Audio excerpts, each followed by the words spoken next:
جو لوگ علم دین کے پڑھنے پڑھانے میں لگتے ہیں، اس حدیث میں ان کے لیے بہت بڑی بشارت ہے۔ علماء نے لکھا ہے کہ آدمی کے مختلف مشاغل ہوتے ہیں، لیکن کیا چیز اس کے لیے بہتر ہوگی آخرت کے اعتبار سے نہیں کہہ سکتا۔ یہ حدیث ہی بتاتی ہے کہ جس کو اللہ نے موقع دیا علم دین میں لگنے کا، تو اس کے حق میں اللہ کا فیصلہ خیر کا ہے۔ من یرید اللہ بہ خیرا، اللہ جس کے ساتھ بھلائی کا ارادہ کرتا ہے۔ ظاہر ہے کہ اللہ جس کے ساتھ بھلائی کا ارادہ کریں گے وہ محروم نہیں رہ سکتا، اور یہ بھلائی جو اللہ کی طرف سے ہوتی ہے یہ دنیا کی نہیں ہوتی بلکہ آخرت کی۔ اللہ نے ہم کو آخرت کے لیے پیدا کیا، تو وہ اگر ہمارے ساتھ ارادہ کرے بھلائی کا تو بھلائی یہی ہوگی کہ ہماری آخرت بنے گی انشاءاللہ۔ جو لوگ علم دین کے پڑھنے پڑھانے میں لگتے ہیں ان کے لیے بہت بڑی خوشخبری ہے، لیکن ظاہر ہے کہ ہر خوشخبری ایسے ہی نہیں ہے، اس کے لیے شرط ہے۔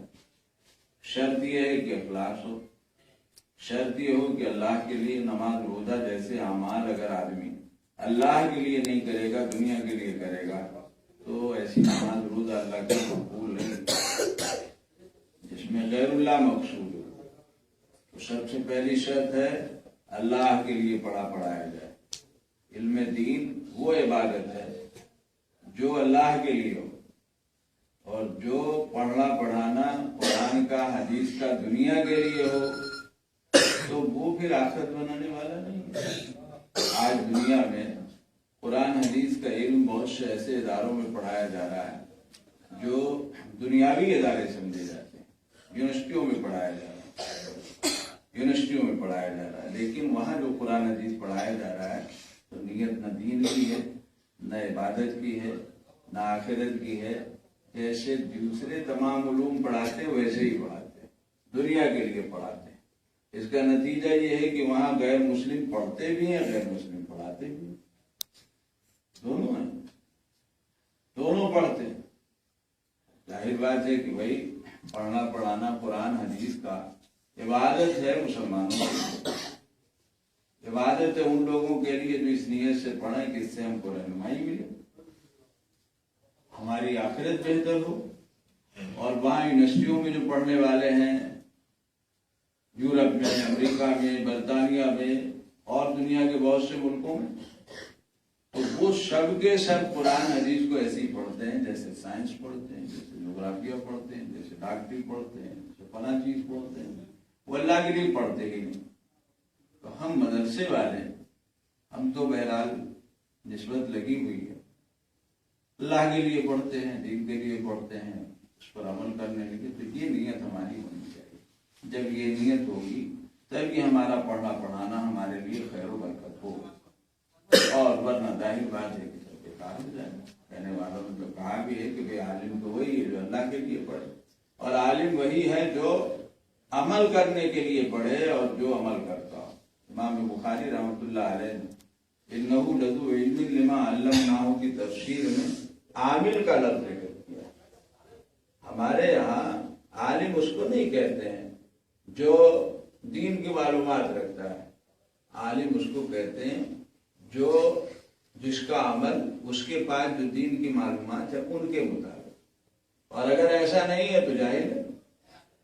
جاہل جس علم دین پر عمل نہ کیا جائے اس کو جہالت شمار کیا۔